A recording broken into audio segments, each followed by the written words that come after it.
words, you've got to confront it. Yeah. You've got to put your finger on it. Yes. And you've got to confront that thing.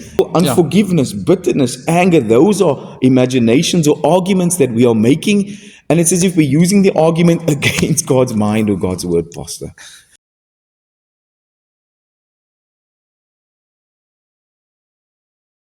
En as ons eerlik is, dan moet ons erken, dit is juist wat die Here in sy woord sê ons nie moet doen nie. And every time I don't cast down that imagination or that argument, that thing now becomes in direct opposition to God and His law and His mind. Yeah. And so this is where the battle is taking place. When we talk about the battle in the mind, this is how the battle is taking place. And if we are not actively engaging in that battle to bring down the stronghold, cast down the imagination, we're always going to be at the losing end. It's not a mystical thing that's going to happen mysteriously. It's something that we are actively called to engage in.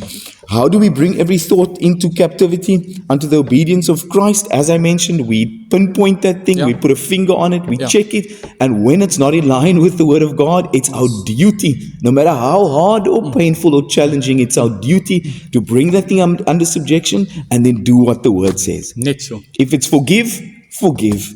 We don't play with it. Yeah. We don't flirt with it, because this thing can bring us into damnation and this thing can become a stronghold.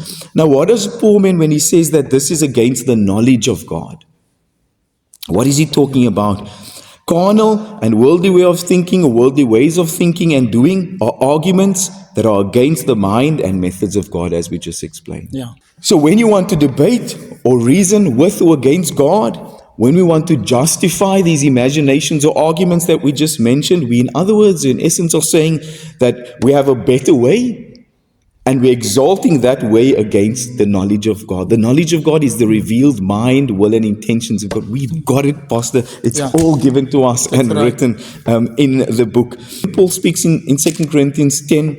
He's speaking to carnal, worldly thinking among Christians. That's what he's addressing here with the church. Remember, he was speaking to the church, but he's addressing their carnal or their worldly perceptions or way of thinking, and that's where this battle is taking place. He's not talking about the world or those outside. No. He's speaking to us as Christians. Yes.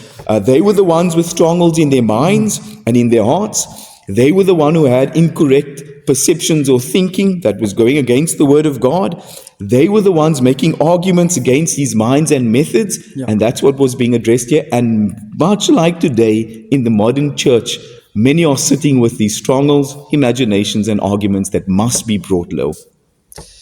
Ja, en mag ons nooit slimmer wees as wat die Here is en dink ons is meer of weet van beter as wat die Here vir ons voorskryf om te wees en so. 100%. Yes. 100%. So the trouble or the danger with the Corinthian church that Paul was speaking, and today we will miss it entirely and we will lose in the spiritual battle that Paul defines or speaks about if we think that the love of manipulation, using those schemes or methods, the image of success, these were all the things that mattered to the minority of the Corinthian believers and the men of that day. Using smooth words or perception of power, lording authority over one another, human schemes and programs, all of these things, if it exists among believers, then we are playing in dangerous territory or ground, because these are carnal weapons and these are the things that Paul was addressing. Paul dealt with this heart in the mind of the church in that day, and for us to obtain victory and live in victory, we must deal with these things as well, Pastor.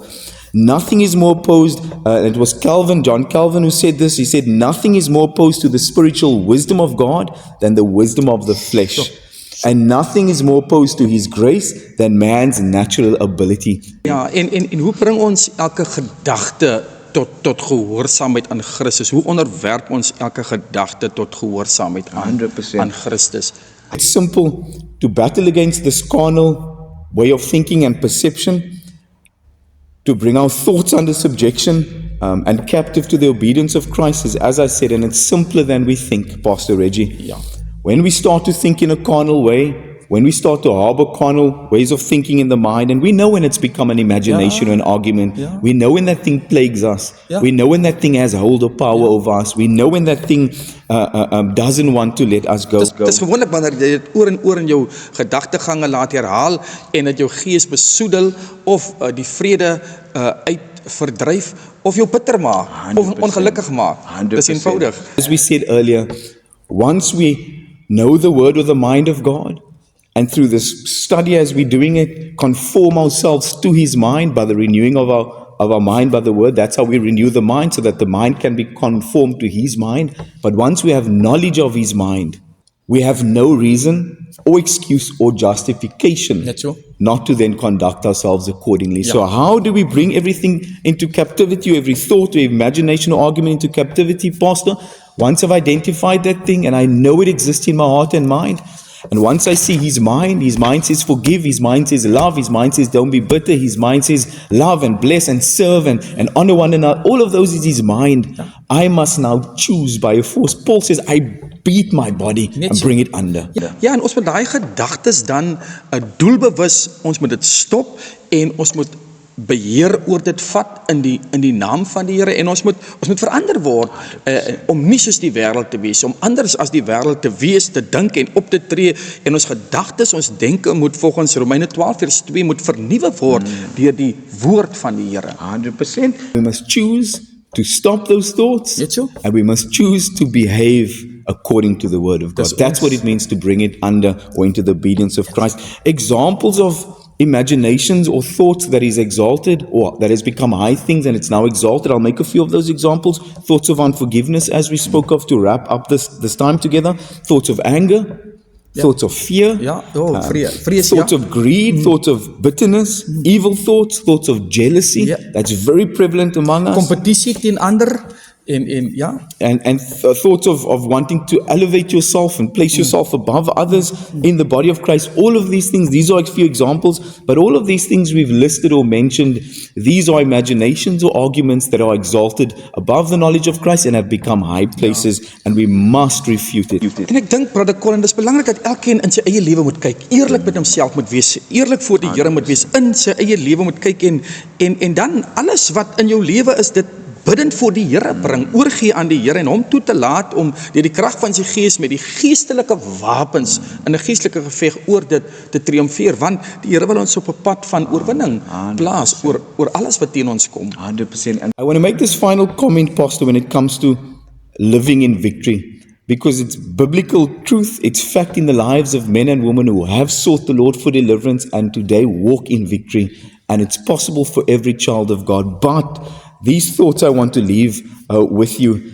If the thoughts and the behavior that Pastor Reg and I mentioned here today are not identified through honest introspection, then checked or your finger put on it, then through prayer surrendered to Christ with an earnest desire for his deliverance and help. If it's not done that way, then these arguments, behaviors, or imaginations will become a stronghold.